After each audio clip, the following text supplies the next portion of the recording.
alternative in how to handle these kind of trapped emotions. Now, my question to you though is, you said that the negotiations as they are, they're just a farce, and I agree with you on that.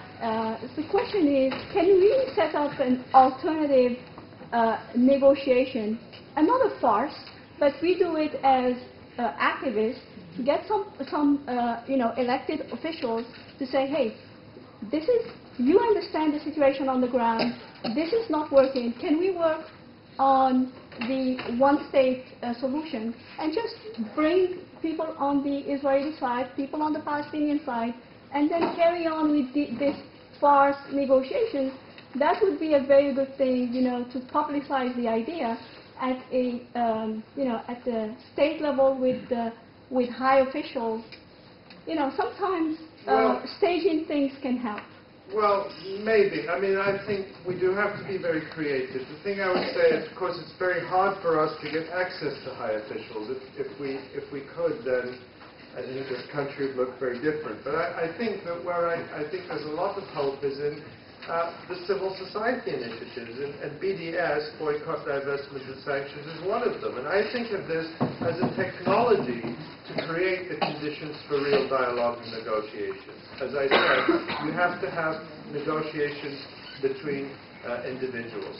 Now, there are lots of hands, and I want to try and think of a rational way to do this, because I think what we'll do is we'll take several questions or comments at once, so to give more people a chance to speak. So what we'll do is we'll go 1, 2, 3, 4, 5, 6. All right? And maybe we'll do 3 and then another 3. Okay. Okay. So. Thank you. Ali, I respectfully disagree with your with the contrast or the comparison between, let's say, what Palestinians suffer in Israel and what many groups of people suffer in Muslim countries.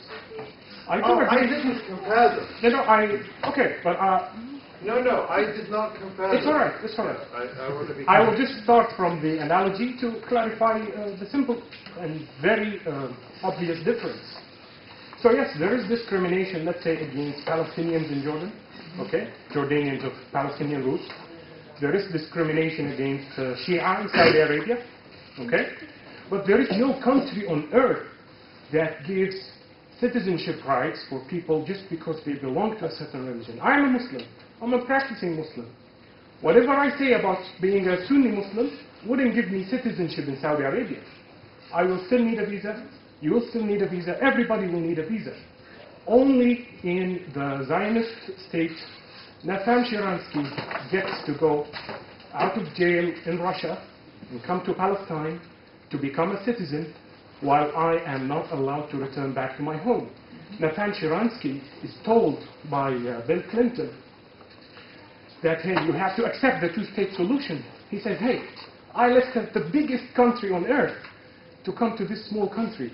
I cannot divide it. Sorry. This is very, very different. They just took our homeland. We didn't take anybody's homeland. Whether there is 56 Muslim countries or whatever, this is a just invalid analogy. Now, one more comment on the fact that actually the ability to make this kind of comparison is very discriminating. People tend to look at Muslims from Morocco to Indonesia as one big cloud. If I actually refer to any one of the, let's say, civilized or superior human beings that you live, let's say, in South Palo Alto instead of North Palo Alto, he would find that probably outrageous and will try to explain to me how different it is. While, for a Muslim, because you are probably an inferior element, take any other place from Morocco to Jakarta, Yes. Just can't fit in and blend there, right? Yeah, no, I take all your points, but I just want to clarify. I wasn't comparing in terms of treatment. I was just saying that you have left over from the colonial system this system of treating personal status under different systems. Yes, but in that sense, Ali, it has to be clear that even the worst Muslim countries, and there are horrible Muslim countries and horrible dictatorships in Muslim countries, haven't yet reached the level of discrimination the State of Israel applies. Well, there is. I take your points. I just wanted to clarify what I meant, and I want to stick to what I was saying, letting people speak. Yes. So, I'm sorry. I skipped someone there, and then it'll be your turn. Yes. No. Sorry. Appreciating and agreeing with the similarities of South Africa and North Ireland, as well as the excellent job Israel is doing of delegitimizing itself. I think the specificity you mentioned is important, and I'm just wondering if you could speak to the challenge of the difference, particularly between the U.S. relationship with South Africa and North Ireland and the U.S. relationship with Israel and the mutual dependence for the economic and military agenda there.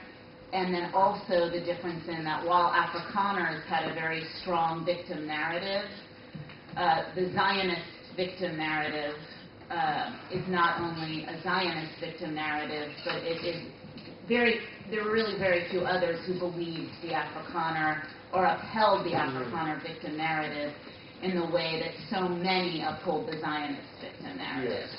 So if you can speak to those unique challenges to this struggle. I think there are important differences, but to some extent they're differences of degree rather than character, because I think it was F.W. de Klerk who made the point that until the 1950s, or thereabouts, maybe a bit later, certainly even later among some people, there was great sympathy for whites in South Africa, what was called their predicament. You know, that people could identify with their predicament. So, and of course, we're talking about this earlier. Nowadays, of course, everyone says, of course we were against apartheid. Of course we supported isolating South Africa. But that's not true. I mean, how did it take so long for the South African civil society issued its call for boycott, divestment and sanctions in the 1950s. It took until the mid-1980s for it to be mainstream in this country. And I learned just the other day when I was looking back that, now remember, Archbishop Desmond Tutu was the Anglican Archbishop of Cape Town. And the Anglican Church, the General Synod of the Church of England, voted against divestment in 1988. I was astounded by that. As late as 1988, the Church of England voted against divesting from South Africa. So there was support, there was complicity, there was apathy, there was moral confusion, all those things existed. In terms of the victim narrative, Joseph Messad, in his scholarly work, has talked about this, that in the Zionist narrative, Jews left Europe as refugees, because of course we know what happened in Europe during the Holocaust.